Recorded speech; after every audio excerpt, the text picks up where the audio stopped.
A continuación, la crisis económica.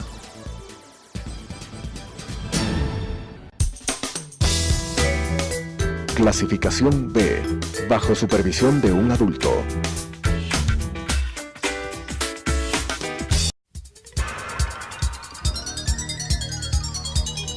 Las opiniones vertidas en este espacio por la producción y dirección del programa son de exclusiva responsabilidad de sus autores y de quienes intervienen en ellos.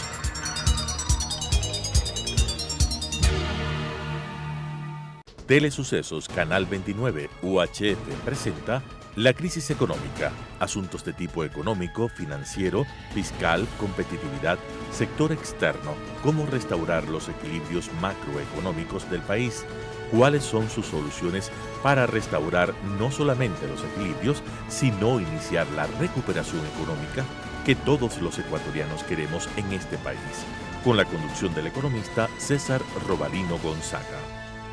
La crisis económica. Estimados amigos y amigas, nuevamente estamos con ustedes en este programa que hemos denominado la crisis económica del Ecuador. Hoy vamos a hacer una reflexión sobre lo que está pasando en este momento en la economía ecuatoriana y, en segundo lugar, que es importante, decisiones del presidente con respecto a modificaciones y cambios en el frente económico del presidente Lenín Moreno. Hay un acierto adicional del presidente haber aceptado la renuncia del economista Viteri. Yo creo que ese es algo positivo. Por cualquier motivo que sea, se le aceptó la renuncia. Y en segundo lugar, el nombramiento de un economista que tiene una visión radicalmente diferente a los dos ministros, a las dos personas que tuvieron de ministro de Estado en este año primero de gobierno del señor Lenín Moreno. Un joven economista que no solamente tiene una visión diferente a esos dos otros profesionales que abandonaron su función de ministros de Finanzas, sino también de una visión diferente a la época del presidente anterior. Es un economista que se ha forjado en los gremios de la producción privada, específicamente en la Cámara de Industria de Pichincha, ¿no? Distinguido gremio, igual que los otros gremios de la producción. Y eso es un acierto del presidente. ¿Qué mensaje yo entiendo que nos está dando el presidente con ese nombramiento de ese nuevo ministro de Finanzas, Richard Martínez? Bueno, el mensaje que yo recibo como ciudadano, como economista, es que se viene un cambio de la política económica del gobierno de Lenín Moreno. El presidente Moreno ha estado implementando una visión de política económica parecida al gobierno anterior. Pero con este nuevo nombramiento, da el mensaje: voy a modificar los fundamentos de política económica de este primer año mío como del gobierno anterior. Y eso es positivo, es muy positivo, queridos amigos y amigas, porque eso va a comenzar poco a poco a dar un poco de confianza a los mercados, a los agentes económicos, no solamente dentro del Ecuador, sino fuera del Ecuador. La pregunta es, ¿eso de ahí es suficiente?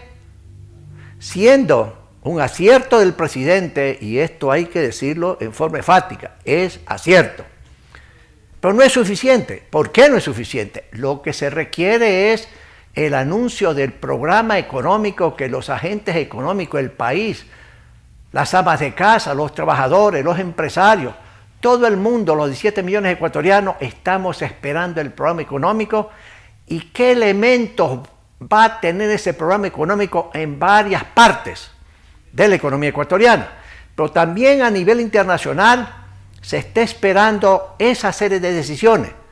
Ha caído bien, se ha visto con buenos ojos el nombramiento del señor Richard Martínez, porque es una visión diferente, como vuelvo a repetir, en materia de economía, sino que Nueva York, París, Suiza, etcétera, Hong Kong, que de una u otra forma le han prestado dinero al Ecuador en términos de lo que es al gobierno nacional para financiar el proyecto A, B, C, cualquiera que este sea el proyecto de infraestructura que se construyó en el pasado, ellos han recibido con buenos ojos el nombramiento de una persona de esa naturaleza, una visión diferente al gobierno anterior y diferente a estos 12 meses de gobierno del presidente Moreno. Eso es positivo, pero a su vez se está esperando, igual que yo como ciudadano y como economista, esperando el programa, las medidas, etc. Hay ciertas decisiones o declaraciones que ha formulado ya el señor ministro Richard Martínez. Ha dicho que es necesario restaurar los equilibrios macroeconómicos del país, poner orden en las finanzas públicas, poner disciplina en las finanzas públicas, que es la parte fiscal que muchas veces le hemos tratado aquí. Ha dicho también que le preocupa el sector externo, la balanza de pagos, que también hay un desequilibrio que es el que también hay que tener cuidado. Pero también se ha referido al tema de productividad en la economía, cosa que es importante, porque en la medida que la productividad de los sectores productivos no crece, no prospera, sencillamente no bajan los costos en general en el país desde el punto de vista de tener producciones más baratas para competir en el mercado internacional. Se ha referido también a una serie de leyes existentes en materia económica que fueron aprobadas por la Asamblea Nacional y presentadas por el gobierno anterior, que todavía están vigentes, y ha dicho que es necesario también hacer ciertas modificaciones. Y entiendo que estos días ya se envió o se está enviando ciertos proyectos de decreto para que el presidente los analice y los apruebe. También ha declarado ya en forma tajante, explícita y clara que la deuda pública, interna y externa del gobierno nacional no es el monto que decían los ministros anteriores en este gobierno, ¿no? Ha comenzado a descifrar todo este secretismo que hay de deuda pública del Ecuador. Ha estado abierto para dar transparencia a esa información y por supuesto es uno de los temas que exigían, no digo las cámaras, sino los agentes económicos, internos y externos. ¿Por qué? Porque sencillamente personas como mi persona, y yo lo digo con toda franqueza, aún en la época del presidente Correa decía, eso es deuda y usted no le está contabilizando como tal y por lo tanto está equivocado el gobierno, ¿sí? El nuevo ministro de Finanzas ha dicho, no, hay que contabilizar como deuda los CETES, por ejemplo, que son papeles de corto plazo que emite el Ministerio de Finanzas y que los coloca en el mercado y fundamentalmente los ha colocado en el Banco Central del Ecuador, ¿no? Con la Reserva Monetaria Internacional. Y esos papelitos no los contabilizaba el gobierno anterior, ni este gobierno en el primer año, como deuda. El nuevo ministro dice, no, eso es deuda y tenemos que contabilizarlo. Pero también hay las preventas petroleras, por ejemplo. Y entonces dice, eso es deuda y hay que contabilizar como deuda. Y hay una serie de conceptos y entonces el nuevo ministro ha entrado bien haciendo ese anuncio para transparentar las cifras de deuda pública. Y eso es positivo y por supuesto que es positivo. Mi juicio personal es que sencillamente la deuda pública no está en 60.000 millones. Yo creo, y el ministro a medida que pase unos días va a ir viendo que hay otra serie de montos de deuda que hay que contabilizarla como tal. 70.000 millones de dólares debe ser la deuda pública del Ecuador. En la medida que se tiene transparencia total, igual que en el otro ejemplo que he dado, eso va a ir creando un poco de confianza poco a poco por parte de los agentes económicos, por parte de los hogares, de los trabajadores, de los empresarios, de los profesionales de economía o cualquier otro tipo de profesionales, y de los trabajadores y también sus sindicatos. Se necesita aquí confianza, confianza, confianza en lo que se dice, en lo que se promete y en lo que se hace. Pero independientemente de eso, la pregunta es, ¿todo eso es suficiente? Eso es necesario y está bien. Y hay que felicitar al nuevo ministro que comience a actuar adecuadamente. Pero lo que estamos esperando, todo el mundo, es el programa. Estamos esperando cuáles son las decisiones que el gobierno va a tomar para restaurar el equilibrio fiscal, por ejemplo, para restaurar el equilibrio de balanza de pago, para crear más empleo, ¿sí? Pero también medidas específicas para fortalecer la dolarización. Todavía esas medidas específicas, esas acciones concretas, todavía no se dice en su magnitud total. El ministro nuevo ha anunciado ciertas cosas que eso ya da una pauta. Ha dicho no más impuestos. ¿Eso qué implica? Que ahora aquellas personas que en otra forma dentro del gobierno o fuera del gobierno se estuvieron manejando la hipótesis de que es necesario aumentar el IVA en 3%, por ejemplo, para que el gobierno pueda tener 1.500 millones de dólares más cada año, eso ahí el ministro ha sido claro y dice no. Pero también eso significa, sin haberlo mencionado, que el frente económico anterior, que tenía preparado una reforma tributaria o medidas, tenía preparado acciones, por ejemplo, de que el 12% del IVA, que hoy por hoy no paga los seguros privados de salud y de vida, y que se estaba preparando en el gobierno anterior, eso supone que el ministro y el gobierno actual dirá, eso no va. Porque ese es una creación de impuestos, un aumento de impuestos, o el equivalente a impuestos en definitiva. Un servicio como ese no estaba exonerado del pago del 12%. El Frente Económico anterior decía, no, eso va a pagar con una reforma que vamos a enviar a la Asamblea. Y luego el 13º y 14º sueldo, que hoy por hoy está exento de pagar impuesto a la renta. No forma parte del ingreso gravable. También es un aumento de impuestos que se preparaba y por las declaraciones generales del ministro se supone que eso tampoco va a ir. Por tanto, no va a ir nada de eso, no va a ir sencillamente un aumento del impuesto IVA, ni nada aquello que implique aumento de impuestos o una acción equivalente a incrementar impuestos A, B, C. Esa es una primera indicación y eso naturalmente lo saben los agentes económicos dentro y fuera del Ecuador. Bueno, eso es una primera tema anunciado por el gobierno, entonces los agentes económicos dirán, y los economistas, como no, mi persona, dirán, muy bien, ya hay una decisión sobre eso, ok. Entonces, el punto es, ¿hay que eliminar una serie de impuestos? Ya no aumentar, sino eliminarlos, sí, definitivamente sí. El ministro también ha dicho que el impuesto a la idea de divisas se va a eliminar a través de este crédito tributario que el Frente Económico anterior quería proponer al presidente que también se elimine. Eso no tenía sentido. Entonces, lo que el ministro declara también de que ese impuesto a la idea de divisas se va a devolver a los empresarios, a los exportadores fundamentalmente, sencillamente me parece adecuado. Yo hubiese preferido, más bien,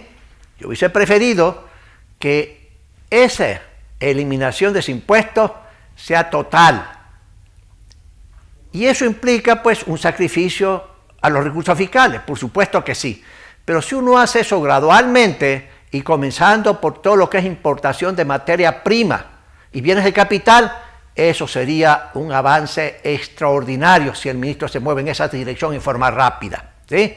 Y dejar todo lo que es el pago de IVA por importaciones y pago de bienes de consumo duradero, semiduradero, hacerlo pues un poco gradualmente.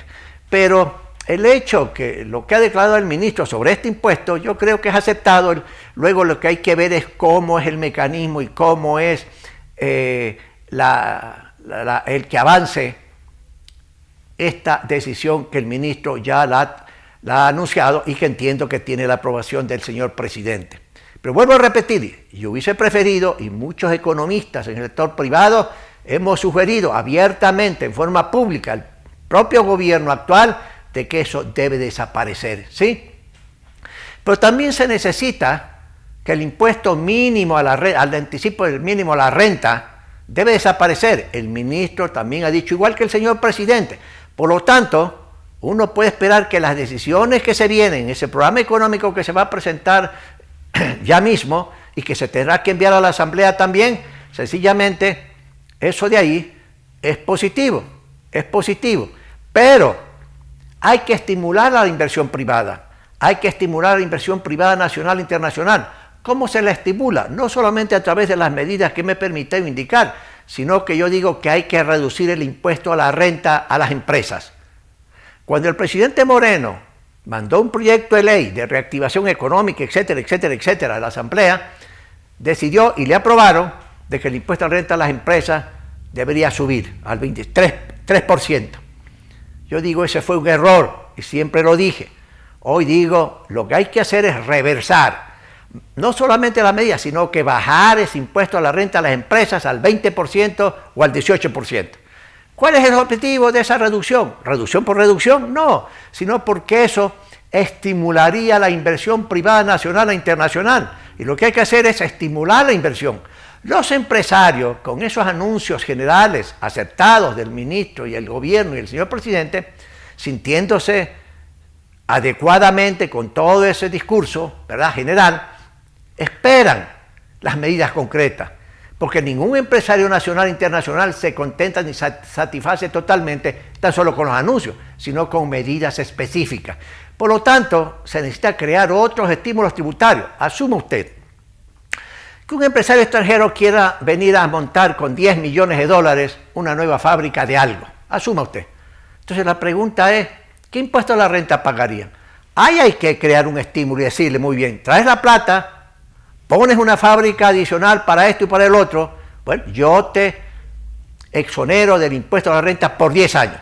¿Por qué? Los empresarios privados no recuperan la inversión por 1 año, 2 años, 3 años, 5 años. No recuperan. Entonces hay que ver esas realidades, cómo se maneja y cómo manejan las expectativas los empresarios privados nacionales e internacionales para poder crear ese tipo de estímulo. Hay que crear estímulos tributarios para favorecer a la inversión privada nacional e internacional, para que se presenten más inversiones.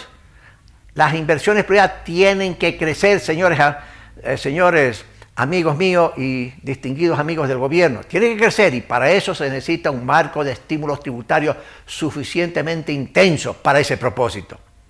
Pero aparte de eso, el tema es cómo reducen el tamaño del Estado. El ministro nuevo ha dado una idea muy general y aquí hay que tener mucho cuidado. El gasto corriente, que ahora se llama gasto permanente, se compone de varios ítems. Usted tiene sueldos y salarios de la burocracia.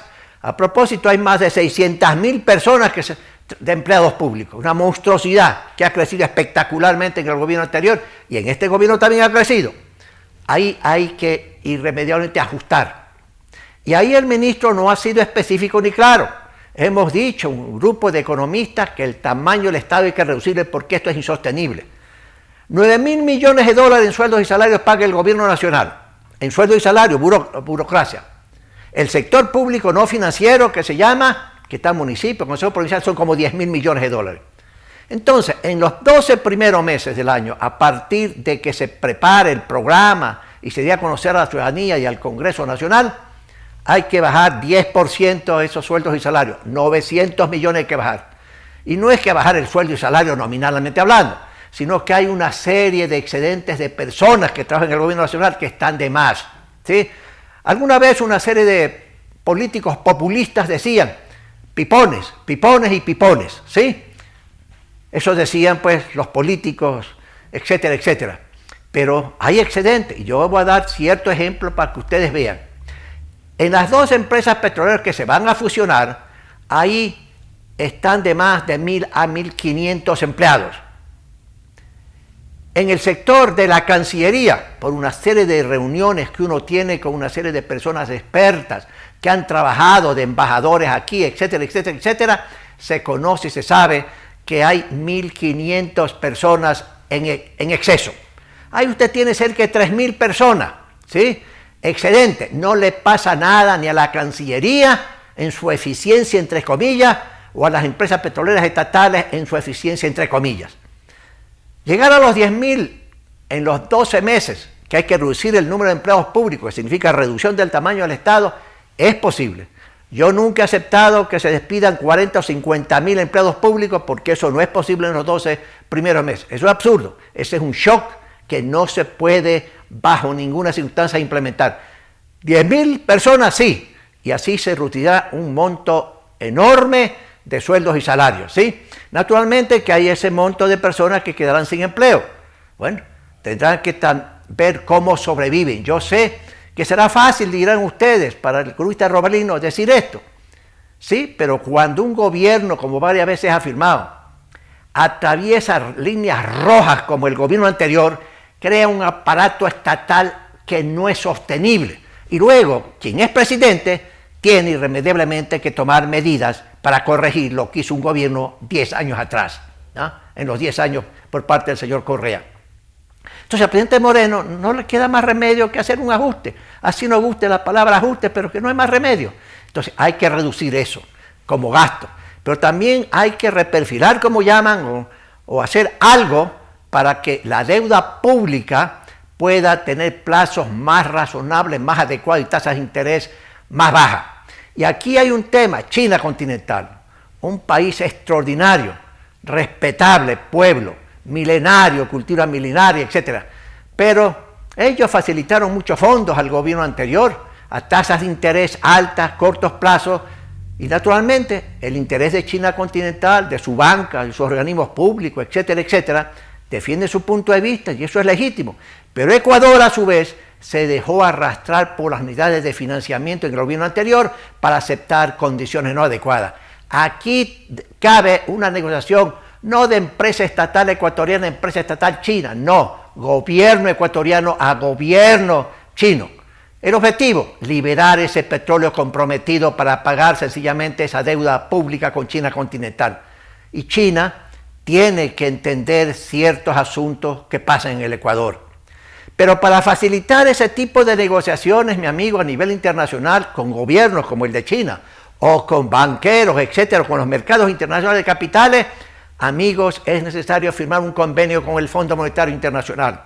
El ministro tiene que firmar un acuerdo, no solo de cooperación técnica, sino también un acuerdo de financiamiento para arrastrar en ese acuerdo al Banco Mundial, al Banco Interamericano, a la Corporación Andina de Fomento, etcétera, organismos multilaterales.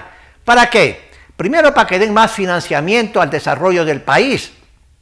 Segundo, porque llegar a esos acuerdos de esa naturaleza, sencillamente abre las puertas para una negociación con los gobiernos, no importa cuáles son los gobiernos, China, etcétera, etcétera.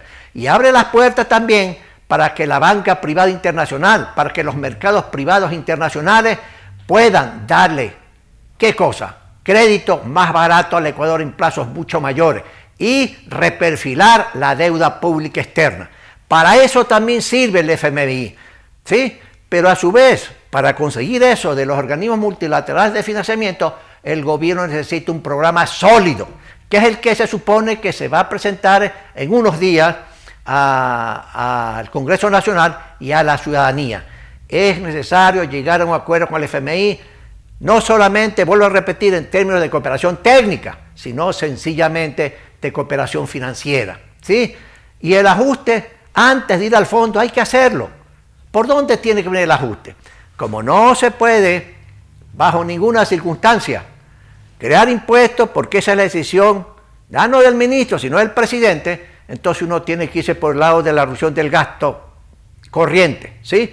Pero aparte de eso, mis amigos, aparte de eso, negociando con China se puede sacar muchos beneficios. Pero aparte de eso, hay que crear otro tipo de ingresos. ¿Cuáles son? Yo voy a repetir por centésima vez en el país la necesidad de terminar con los subsidios a los combustibles. He propuesto, y hoy me ratifico por más de 100 veces, de que es necesario y tenemos que estarnos preparados, ciudadanos y ciudadanas. Creo que tenemos que prepararnos para aceptar que el gobierno debe subir el precio de los combustibles, ¿sí?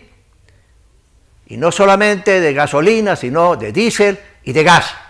De ahí mi número, mi cálculo y mi estimación es que el gobierno necesita subir a un nivel que permita tener 1.500 millones de dólares más cada año en la venta de estos derivados de petróleo.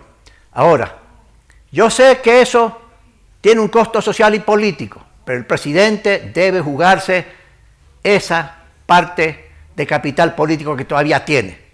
Y el ministro actual de Finanzas, el señor Richard Martínez, tiene que sacar y obtener del presidente una decisión, una instrucción para hacer eso.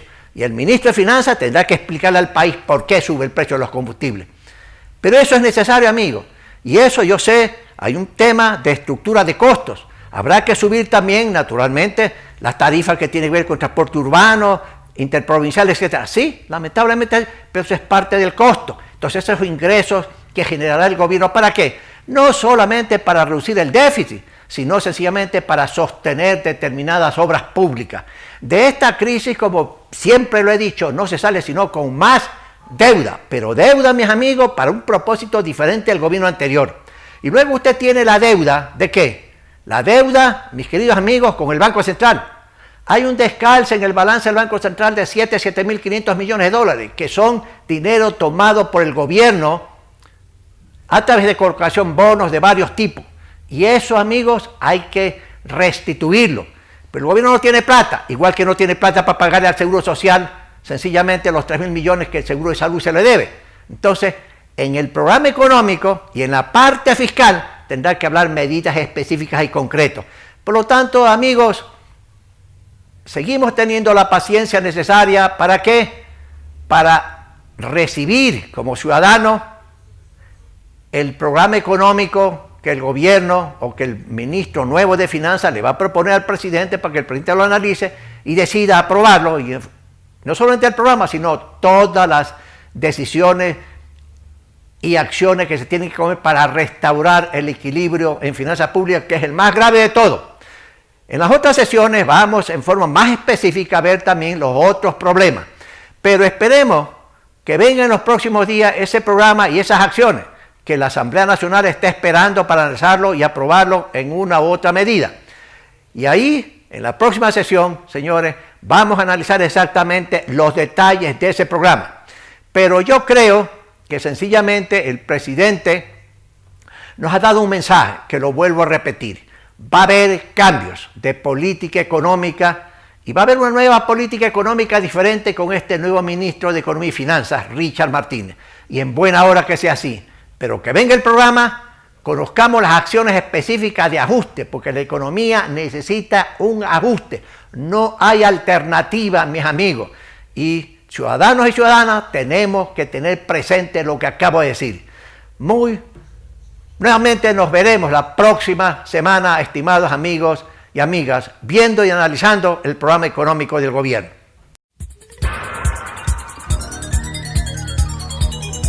Las opiniones vertidas en este espacio por la producción y dirección del programa son de exclusiva responsabilidad de sus autores y de quienes intervienen en ellos.